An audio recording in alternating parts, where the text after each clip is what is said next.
복음의 밝은 빛 가운데로 저희를 인도하시고 지혜의 영으로 더하시사 깨달음이 있게 하시고 말씀을 들음으로 저희의 지식에서부터 새로워짐을 입고 저희들의 온 인격이 창조의 근본과 같이 회복되어져 주께서 아버지와 함께 하셨던 그 충만의 기쁨을 저희들에게도 주어 저희도 그 안에 누리게 하여 주심을 감사를 드립니다. 모든 미혹될 것들이 너무나 많은 가운데 광명한 새벽빛을 비춰주시듯이 저희들의 마음에 아버지의 복음을 또 알 수 있는 마음과 믿음을 주셨사오니 감사를 드리고 저희들의 삶과 인격 속에서 아버지 앞에 보시기에 좋았더라 하는 참된 회복과 충만함으로 또 저희들도 화답되어지기를 진정으로 소원을 드리옵고 새로 허락받은 귀한 세월 위에 또 아버지 함께 하셔서 참으로 좋은 일들이 많이 일어날 것을 또한 감사를 드리와 모든 말씀을 예수님의 이름으로 기도드립니다. 아멘.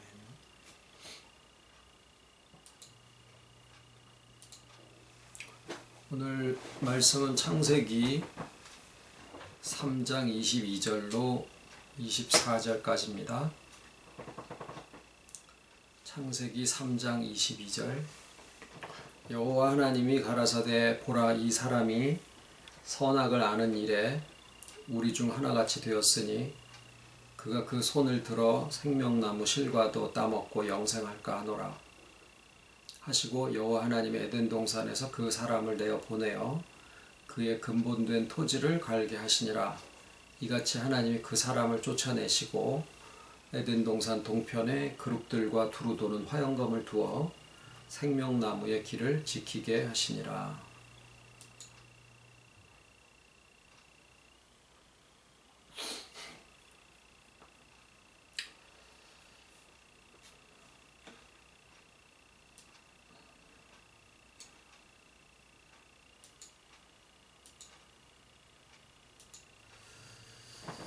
이 새하늘과 새 땅에는 생명수가 흐르고 또 그 좌우에 생명나무가 있어 12가지 열매를 맺히는데 달마다 맺히고 또 그 잎사귀는 만국을 소성하기 위하여 준비한 바 되었더라. 그렇게 되어 있죠. 그래서 우리가 이 새하늘과 새 땅에서 살아가기라는 그런 제목으로 오늘 세 번째 말씀이 됩니다. 제목은 생명나무. 우선은 생명나무가 무엇인가 하는 것을 단도직입적으로 설명을 드리기보다는 그 생명나무에 관계된 말씀 중에서 우리가 얻을 수 있는 그러한 내용들을 먼저 살펴보면서 하나씩 접근을 해 가보도록 하겠습니다. 이 생명나무는 창세기와 계시록과 또 잠언과 또 에스겔에도 생명나무라고 되어 있지는 않습니다만은 실과나무라 그렇게 표현이 되어 있어도 요한계시록에 나와 있는 내용과 굉장히 흡사한 표현을 에스겔을 통해서도 우리가 볼 수가 있습니다. 즉 생명나무라고 하는 것은 성경 전체에 특히 처음과 마지막을 처음과 마지막에 해당하는 아주 중요한 부분에서 언급되어지고 있는 그러한 주제입니다. 그래서 우리가 많이들 이 생명나무에 대해서 궁금하신 점들도 있고 또 생명나무에 대해서 오해되어지는 부분들도 있고 뭔가 신화적으로 생각되어지는 그런 부분들도 있으리라고 생각을 합니다. 그래서 오늘은 이 생명나무가 우리와 어떤 관계가 있으며 어떤 의미를 가지고 있는가 하는 것을 좀 같이 나눠보도록 하겠습니다. 우선 분명한 것은 생명나무는 하나님을 가리키는 것은 아니다라는 거죠. 하나님께서는 에덴의 동산을 창설하시고 거기에 동산 중앙에 선악을 알게 하는 나무와 생명나무를 두신 분이기 때문에 하나님 자체를 생명나무라고 할 수는 없습니다. 물론 생명의 근원은 하나님에게서부터 출발한다라고 하는 것에 대해서는 이견이 없죠. 그러나 생명나무라고 표현되어 있는 이 부분은 분명히 하나님 자신을 가리키고 있는 것은 아닙니다. 그런데 하나님이 말씀하신 창세기 오늘 3장 22절로 24절까지의 말씀 중에 보면 저가 야답을 가리키죠. 손을 들어 생명나무의 실과도 따먹고 영생할까 하노라 라고 하신 것을 보면 이 생명나무의 열매는 영생과 관련이 되어져 있다라고 하는 것을 우리가 먼저 볼 수가 있어요. 그런데 우리가 그동안에 나누어 온 바대로는 선악을 알게 하는 나무의 실과를 따먹는다라고 하는 그 행위는 하나님과의 연합에서부터 분리된 그런 인생이 취한 행동이잖아요. 그런데도 생명나무의 실과를 따먹을 수 있는 것처럼 말씀을 하신 거예요. 만일 하나님이 그들을 동산에서 내어보내시지 않으셨다면 계속 거기에 머물면서 생명나무의 실과를 따먹고 영생할 수도 있다라는 얘기를 그 말씀 안에 내포하고 있더라라는 거예요. 그렇게 보면 하나님의 연합에게서부터 분리된 인생에게도 생명나무를 하나님이 막지만 않으셨다라고 하면 따먹을 수도 있었더라라는 그런 내용을 우리가 생각해 볼 수가 있는 거죠. 그래서 어떻게 보면 이 구절 때문에 오늘 우리가 같이 읽으신 이 구절 때문에 계시록에 나와 있는 생명나무는 당연히 용이라고 하는 또는 옛뱀이라고 하는 사탄이가 무적에게 갇힘받은 이후에 새하늘과 새 땅을 창조하시고 거기에 생명수가 흐르는데 그 생명수의 양쪽에 생명나무가 서 있다. 그러니까 당연히 그것은 택하신 자들에게 허용된 것이다 라고 하는 것을 우리가 요한계시록을 통해서는 분명히 알 수 있는데 창세기에 나와 있는 말씀은 우리로 하여금 약간의 오해를 하도록 약간의 혼란을 야기시킬 수 있는 그러한 표현을 하고 계시더라라는 것을 볼 수가 있어요. 자, 여기에 대한 그 해답을 찾는 것은 어디에서부터 출발하게 되느냐 하면 이 생명이라고 하는 것에 대한 두 가지 관심이 존재한다라는 것에서부터 출발을 합니다. 그 하나는 하나님과 연합한 인생이 추구하는 영생, 그것이 하나고 또 다른 하나는 육신의 불사입니다. 죽지 않는다라는 거죠. 그런데 이 두 가지가 다 하나님의, 즉 신의 영역, 우리가 이제 우리 아버지신 하나님만을 우리가 생각을 하지만 어찌됐거나 이 신의 영역에 속하는 것으로 여겨지는데 이를 얻기 위해서, 그러니까 영생을 얻기 위해서 우리의 복음에서도 분명히 영생을 말씀을 하시죠. 우리의 믿음의 결국은 곧 영생이다. 이렇게 표현을 하시니까 우리의 회복이라든가 또는 충만함이라든가 오늘을 살아가는 우리의 삶의 모습이라든가 이런 것들이 다 실상은 영생의 개념을 표현하고 있는 것인데 세상은 세상대로 또 다른 의미의 영생을 추구하기 위해서 모든 과학이나 종교나 문화가 그것을 향해서 달려가고 거기에 재물과 권력과 명예가 그쪽으로 다 모이고 있어요.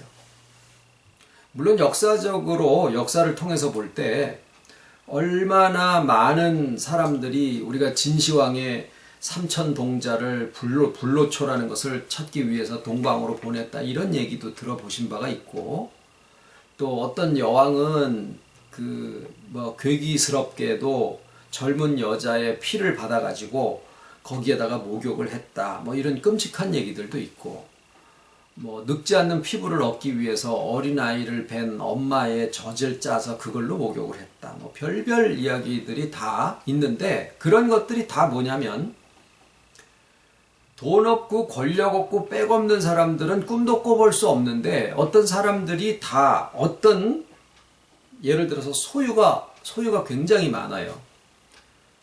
그러면 그 많은 소유 가지고 그 다음에 얻고자 하는 것은 뭘까요?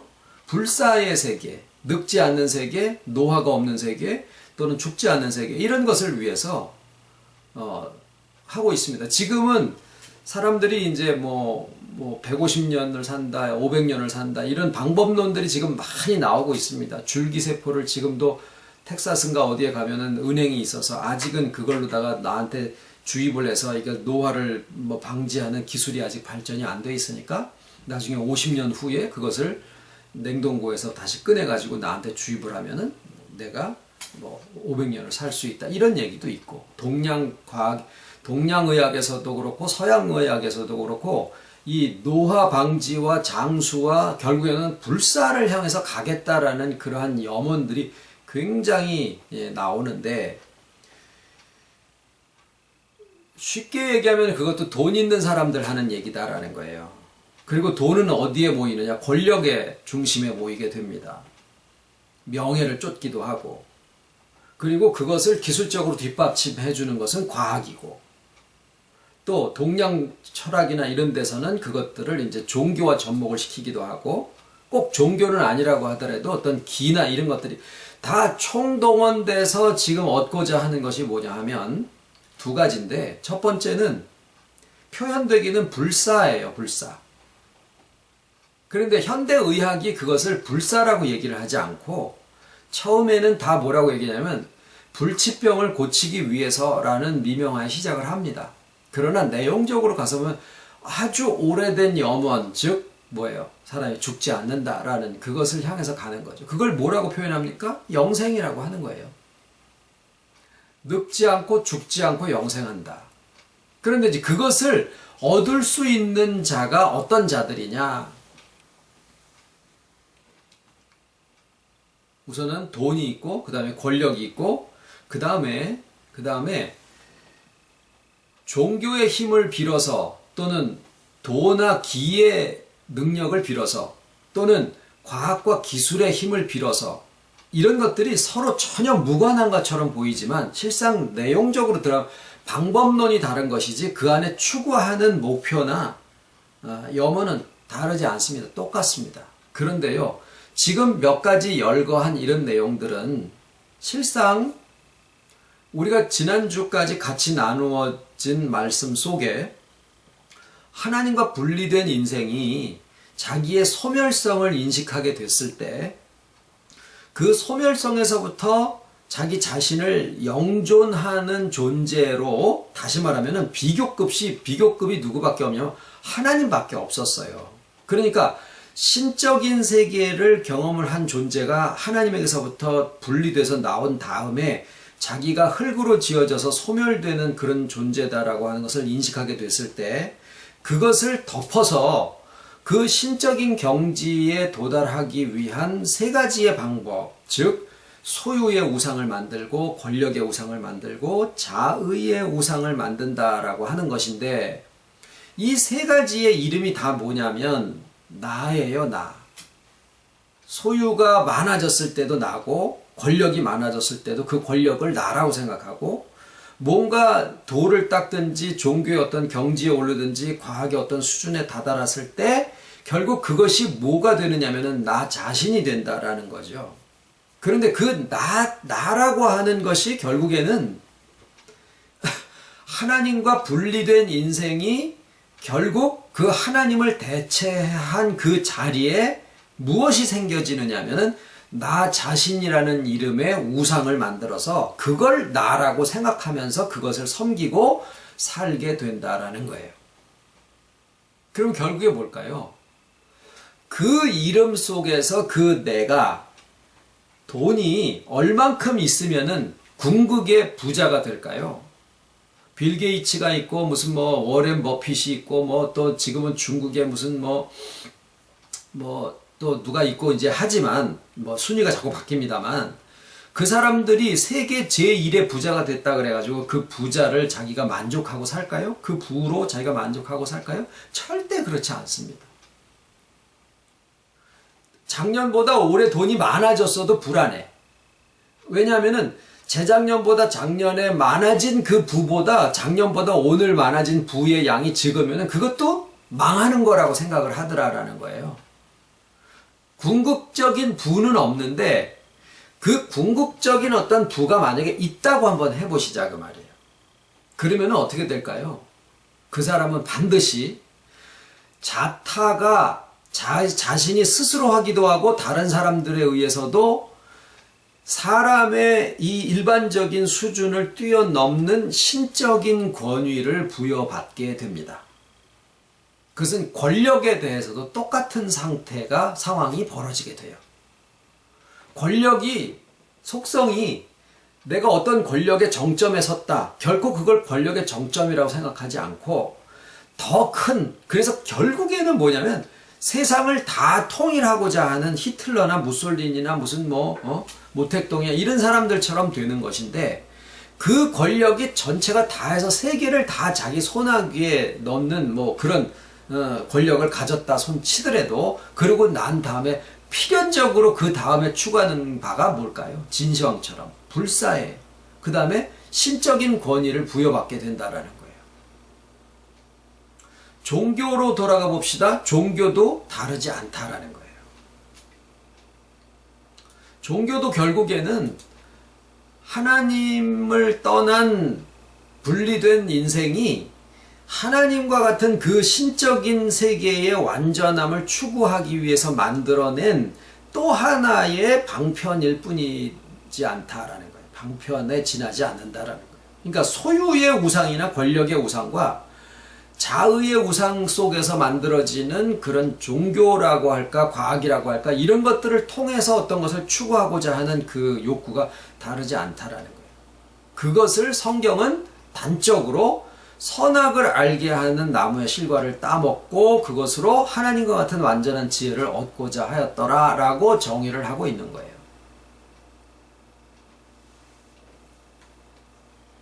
그런데 생명에는 이 하나님에게서부터 분리된 인생이 말 그대로 죽지 않고 불사의 세계가 되면서 또 신적인 경지에 자기 자신을 끌어올리겠다라고 하는 이 두 가지 욕구가 사람들은 일반적으로 그런 세계까지 도달하지를 못하고 그것을 탐하기만 하는 거예요. 소유를 끊임없이 탐하고만 있는 거, 권력을 끊임없이 탐하고 있는 거고, 종교나 과학이나 철학이나 어떤 도나 어떤 것을 통해서든지 그 궁극의 경지에 올라가는 세계를 탐하고만 있을 뿐이지 실제로 그 세계까지 올라가지 못하고 있는 거예요. 왜 그럴까요? 에덴에서부터 내어 쫓긴 바 되었기 때문에 그래요. 그런데 추구하는 바는 결국엔 거기까지 가고자 하는 그 목표와 동기와 추구하는 바는 똑같다라는 거죠. 이것이 하나의 생명, 영생이라고 하는 겁니다.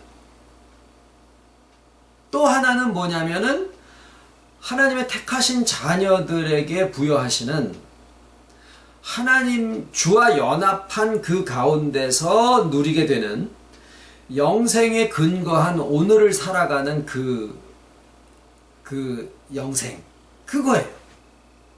영원에 근거한 오늘을 살아가는 영생. 그런데 이도 영생이고 이도 영생인데 물론 많은 믿는 사람들이 오해하고 착각하고 있는 것 중에 하나가 바로 이 영생이라는 개념입니다.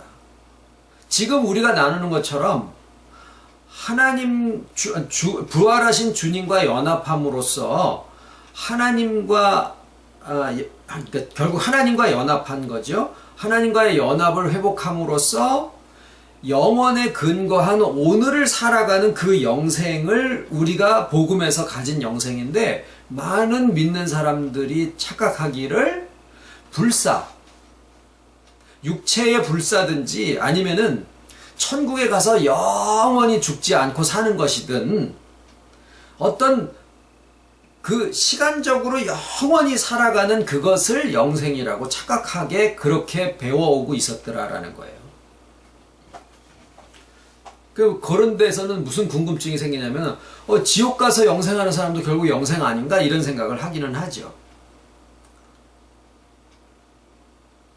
그런데 우리가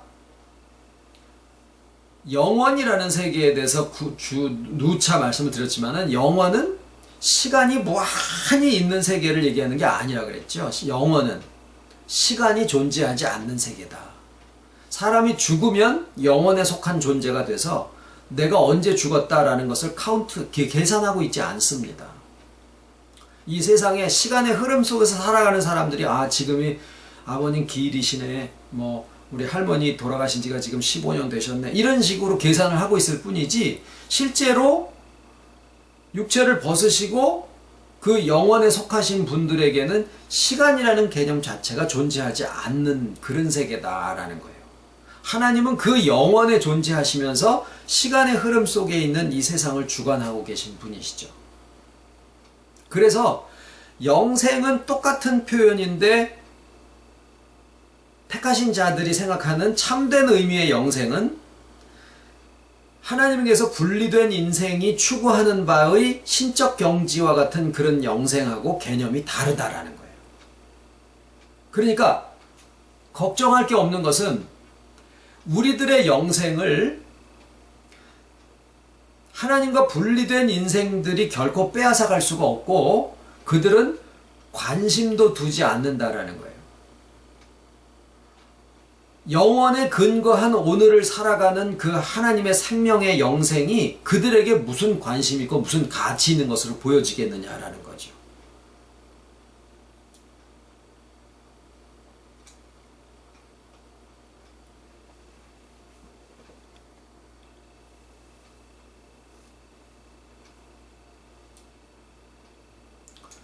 결국 세 가지 우상을 가장 가치 있는 것, 여기서 가치 있는 것이라는 것은 소멸될 자기 자신을 아무것도 아니다라 그런 두려움에서부터 자기 자신을 지켜주고 보호하고, 그래서 무화과나무 잎사귀로 치마를 하고 나무 뒤에 가서 숨고 또 방법론은 선악을 알게 하는 나무의 실과를 계속 따먹는 그런 행위로서 하나님의 완전함에 도달하겠다라고 하는 그런 추구를 하게 되는 것인데, 이 이름들이 다 결국은 자기라고 하는 것인데, 그 자기가 가치로 삼는 게 뭐냐면 흙의 존재라고 하는 것을 토대로 해서 거기에 근거해서 가치 있는 것을 찾는 거예요.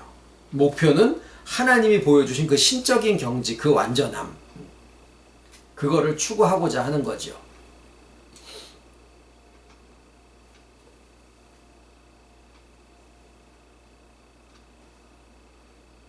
자, 그런데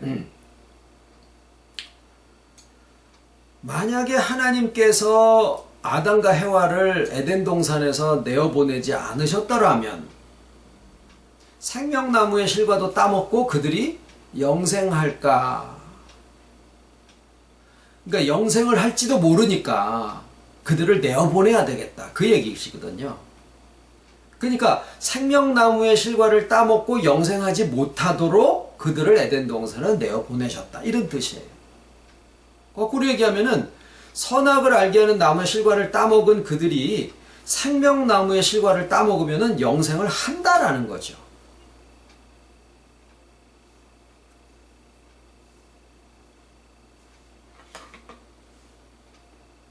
아까 말씀드린 대로 부를 추구하는 사람들이 끝끝내 가서 결국에는 뭐가 되고자 하는 거냐면 신의 경지에 오르겠다라는 거고, 권력도 마찬가지고, 그러나 권력의 정점에 서 있는 사람도 그 권력 면에서 볼 때는 자기가 무소불위의 권력을 휘두르고 날아가는 새도 떨어뜨릴 것 같은 그런 권세를 부리지만, 실상 그 자신을 자기가 자기 자신을 돌아볼 때는 자기는 신이라고 생각할 수가 없는 그러한 단점을 가지고 있는 거예요.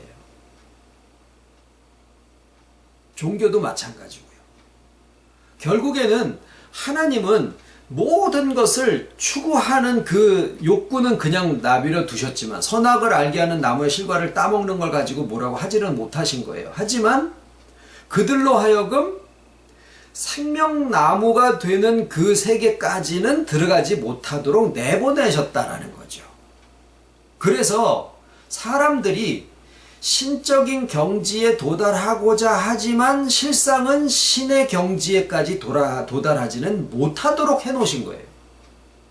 이 과학이 지금 추구하는 바가 가장 좀 위험하지 않나라는 생각을 하는데, 물론 수명을 500년으로 증가시키게 하거나 1000년으로 살게 하거나 이런 것들은 가능할는지도 모릅니다.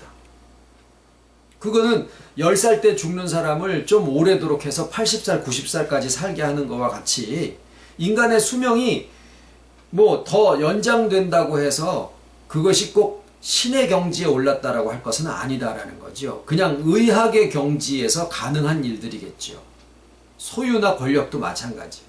우리는 이 세상의 문화 속에서 지금 벌어지고 있는 모든 현상이 굉장히 복잡하고 뭐 여러 가지가 있는 것처럼 보이지만 실상 창세기에서는 창세기 1장, 2장, 3장에서는 그것을 아주 단순화시켜서 창세기의 그 하나의 이야기로서 이 모든 세상에서 일어나고 있는 일들을 다 우리에게 보여주고 계시는 거예요. 그것을 또 다른 장면으로 해서 보여주시는 것이 계시록이에요.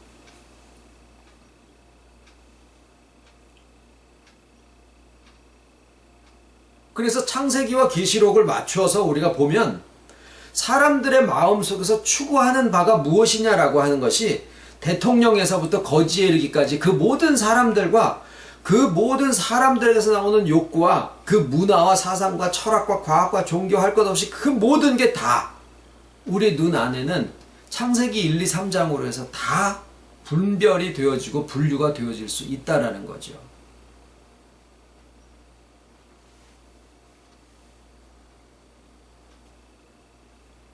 그래서 실상 하나님이 인간들에게 신이 될 수 있는 그런 경지에까지는 도달하지 못하도록 막아놓으신 거라는 거죠.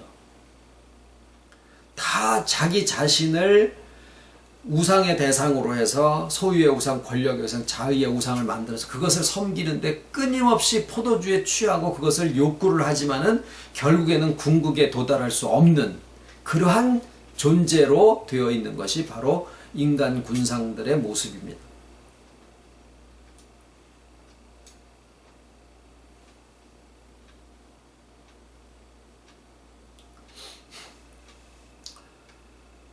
암세포는 스스로 죽지 않고 무한 자가 증식을 하는 그런 세포를 얘기를 합니다. 원래 우리의 몸이었었죠. 그것을 암세포 스스로 생각하면은 불사의 요구를 성취한 것이지만 인체라는 전체의 면에서 볼 때는 인체 전체를 죽이는 그러한 말 그대로 암세포죠. 우리가 이제 신앙의 이름이면은 모든 것이 다 용서되어지는 것처럼 볼 수도 있지만 그건 절대 그렇지 않죠. 신앙의 이름으로서도 만약에 자신의 욕구를 넘어서 스스로가 생명나무고, 이 얘기는 뭐냐면 하나님께서 요한계시록까지의 모든 그 섭리의 과정을 통해서 생명나무의 세계를 열어놓으신 그 과정을 통하지 않고 자기 스스로가 신적인 경지, 다시 말하면 일반의 그 인생의 욕구의 세계를 넘어선 경지로 들어가게 되면 자기 스스로가 어떤 신으로서 만족하는 그런 경지에 다다를 수 있다라는 거예요. 근데 그렇게 되면은 그것이 암세포가 되는 거나 마찬가지고, 그렇게 되는 것은 정말 하나님이 세워놓으신 하나님의 아들을 통하여서 구속을 받는 그 하나님의 아들의 이름을 땅에 밟고 현저히 욕을 보인다라고 하는 히브리서에 나와 있는 그러한 세계가 거기에서 이루어지는 거죠. 그래서 이를 막으시려고 아담과 해와를 에덴 동산에서 생명나무의 과실에 가는 길을 그룹과 두루도른 화영검을 두어서 그것을 지키게 하시고 그곳에 가지 못하도록 해 놓으셨다라는 거죠.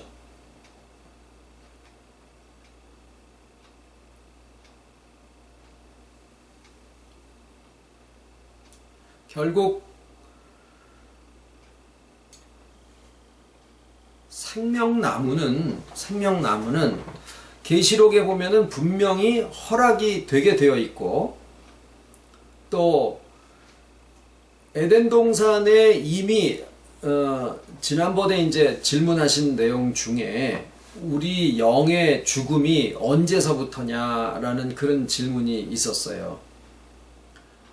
우리가 태어나면서부터 영은 죽어 있었습니다만은, 과연 우리 영이 우리가 그러니까 선악을 알게 하는 나무의 실과를 따먹고 죽었다, 이거는 이제 더 이상 아닌 것은 우리가 알죠. 단지 우리가 흙으로 지음을 받은 바가 되어져서 하나님이 주신 자유의지가 발동하게 되면 결국에는 하나님에게서부터 분리해서 떨어져 나와서 자기의 소멸성을 발견하게 될 수밖에 없고, 그 결과 나무 뒤에서 숨고 선악을 알게 한 나무 실과를 따먹고 또 무화과 나무 잎사귀로 치마를 하는 그러한 행위를 할 수밖에 없다. 그런데 그러한 결과로서 우리의 영이 유전적으로 죽느냐, 그거는 아니다라는 말씀을 드렸죠. 원조에 대한 말씀을 드리면서.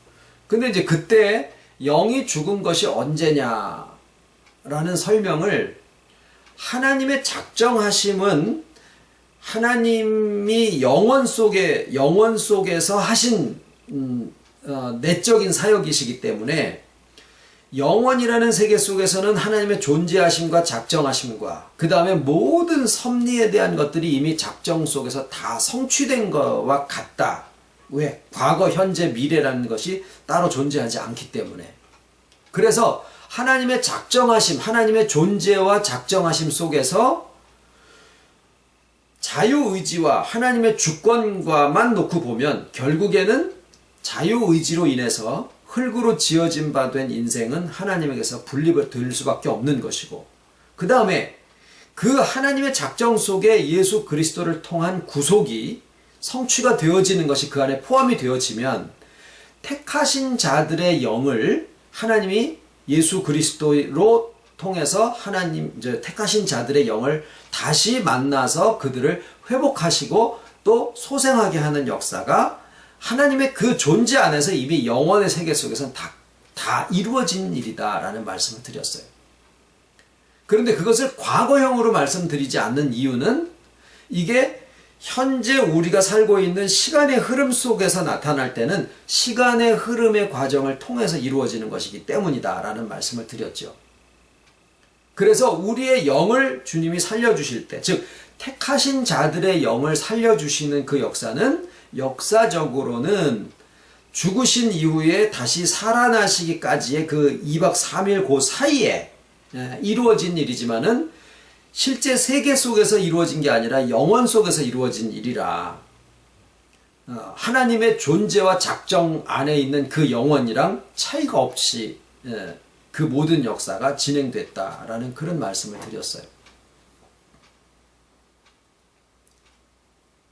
그래서 이 하나님의 존재와 작정하심 속에서는 이미 인생을 흙으로 지은 바 되었을 때 자유의지를 주시고, 하나님의 형상대로 자유의지를 주시고 흙으로 지은 바 되었을 때 결국에는 하나님과의 분리된 존재로서 선악을 알게 하는 나무 실과를 따먹고 무화과 나무 잎사 치마를 하고 나무 뒤에 가서 숨는, 이런 세 가지 우상을 섬기는 그러한 존재가 되어질 수밖에 없다라는 것도 하나님이 이미 창조 속에 계셨던 거고, 그게 선악나무고, 그 다음에 생명나무로서 영생을 추구하는데 이들은 그 영생을 추구하게 되고, 왜? 눈에 보이는 바로 모든 것을 판단하니까 그때는 하나님과 연합한 생명에는 관심이 없고 무엇에만 관심을 가지게 돼요?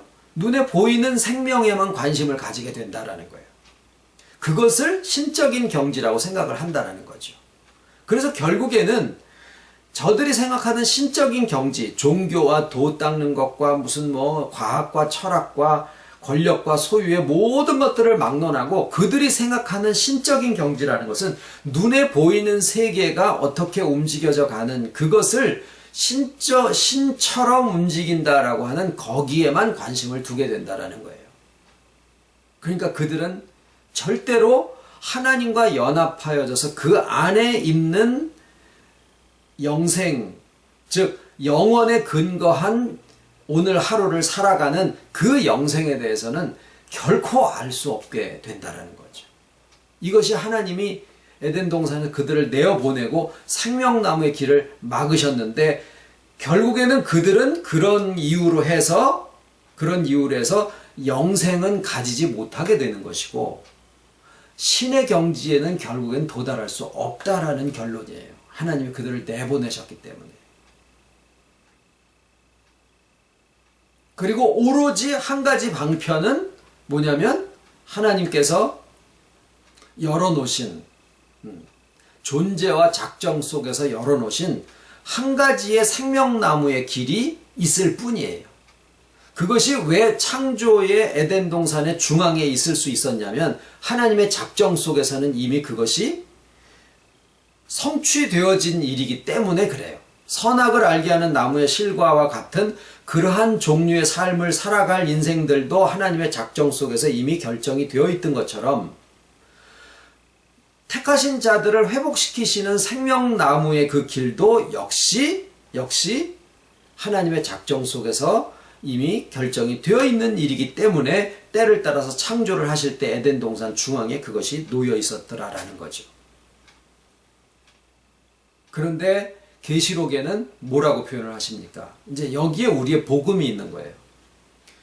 즉 에덴 동산에 나와 있는 생명나무는 하나님의 작정 속에 예수 그리스도, 즉 하나님 자신이 만물 안에서 만물을 충만케 하시는 그리스도의 모습으로 이 땅에 나타나시고, 모습이 아니라 그리스도로서 이 땅에 오신 바 되시고, 그리고 그 생명나무의 길을 열어놓으시는 거예요. 죄사함의 길이 아니라 생명나무의 길을 열어놓으시는 거예요. 그것이 원래 창세기에 있었던 그 생명나무의 길이에요. 그런데 여기에 있는 하나의 복음이 뭐냐면, 요한계시록에는 그 생명나무가, 아까 말씀드렸죠, 하나님은 생명나무가 되실 수가 없다. 왜? 하나님이 에덴의 동산을 창설하시고 그 동산의 중앙에 선악을 알게 하는 나무와 생명나무를 두신 분이시기 때문에 하나님은 에덴 동산에 있는 선악나무가 또는 생명나무가 되실 수가 없는 분이에요. 그런데 계시록에는 한번 보시죠. 생명수가 흘러내려오고 있는데 그 좌우에 생명나무가 있어요. 그리고 그 생명수가 흘러나오는 그것은 하나님과 어린 양의 보좌로부터 나와요. 네? 하나님과 어린 양의 보좌로부터 나와요. 그러면 그 어린 양이 누구세요? 부활하신 주님을 얘기를 해요. 그러면 하나님과 어린 양의 보좌, 부활하신 주님이 우리 보좌의 위치가 어디예요? 우리의 인격의 가장 깊은 내면, 거기에 계신다 그 말이에요. 그런데 거기에서부터 성령 역사로 생명수의 강이 흘러내려오고 있어요. 그리고 그 생명수의 강 옆에 생명나무가 서 있다 그 말이에요. 그러면 이 생명나무는 요한계시록에서는 부활하신 주님을 가리키는 게 아니다라는 거죠. 왜? 부활하신 주님은 어린 양의 위치로 기록이 되어 있으니까. 창세기에 나와 있는 생명나무는 장차 오실 예수 그리스도를 표현하고 있는데, 요한계시록에 있는 생명나무는 부활하신 주님을 가리키는 게 아니다라는 거예요. 그러면 누굴까요? 이 내면에서부터 생수의 강물이 흘러나올 때 우리가 그동안에 쭉 나누신 말씀처럼 이제는 대속의 과정을 누구에게 맡기신 거예요? 택하신 모든 자녀들에게 서로가 서로에게 왕노릇을 하라고 대속의 역할을 위임을 하신 거예요. 마찬가지로 12가지 실과를 맺고 또 만국을 소성하기 위하여 잎사귀를 준비한 바 된 생명수의 강 좌우편에 서 있는 생명나무는 어린 양이 그 모든 근원이 되셔가지고 강물을 흘려보내실 때 그 강물로부터 소생함을 입어서 주님의 사역을 위임받게 된 오늘날 우리들을 가리키는 거다라는 거예요. 그래서 창세기에 있는 생명나무와 요한계시록에 있는 생명나무가 분명히 같은 거지만 창세기에 있는 생명나무는 예수 그리스도를 가리키는 것인데 요한계시록에 있는 생명나무는 오늘날 우리를 가리키는 거다라는 거예요.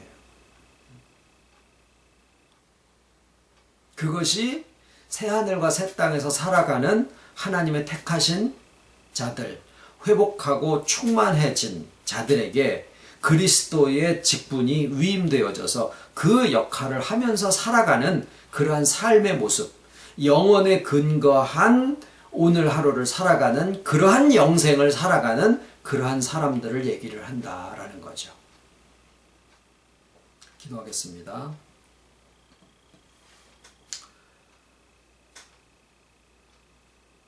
창세기가 요한계시록으로 맞아떨어지고 그 말씀이 오늘날 우리들의 삶의 새하늘과 새 땅의 삶으로 또 이렇게 풀어지게 되고 이것을 서로 나눌 수 있고 또 이해하고 받아들이고 깨달아서 우리가 지금 그러한 삶을 살아가고 있는 것도 또한 느끼고 발견할 수 있는 참 놀라운 지혜의 축복 가운데 저희를 이끌어 주심을 아버지 감사를 드립니다.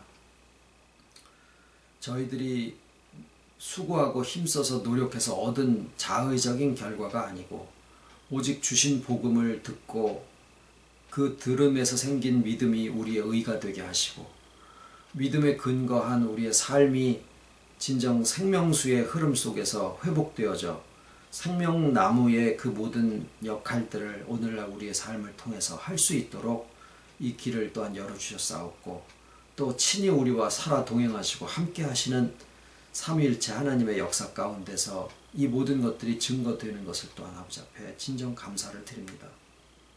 저희들의 입술과 저희들의 바라보는 관점과 저희들의 말과 저희들의 행함의 모든 것들이 진정 여전히 아직 42달의 권세 아래 놓여서 이방인들에게 짓밟히는 것처럼 정말 복음으로 생겨진 모든 인격들을 짓밟고 부정하고 불신하고 과거의 우상을 섬기는 그러한 태도로 아직도 살아가고 있는 것만큼 우리에게 고난이고 환난이고 죽음이지만 진정 그 과정들을 다 통과하고 새하늘과 새 땅이 이미 우리에게 이루어져 있다라고 하는 사실을 복음으로 날마다 우리에게 증거를 해주시오니 아버지 저희들 결국 시작하신 아버지 선하신 뜻이 회복하게 하시고 충만하게 하셔서 이 땅에 그리스도를 하늘로 보내신 것처럼 또한 저희들을 이 땅에 두시고 아버지의 모든 섭리를 또한 마칠 수 있도록 인도하여 주시는 것을 늘 고백을 드리고 감사를 드리와 모든 말씀을 비올 적마다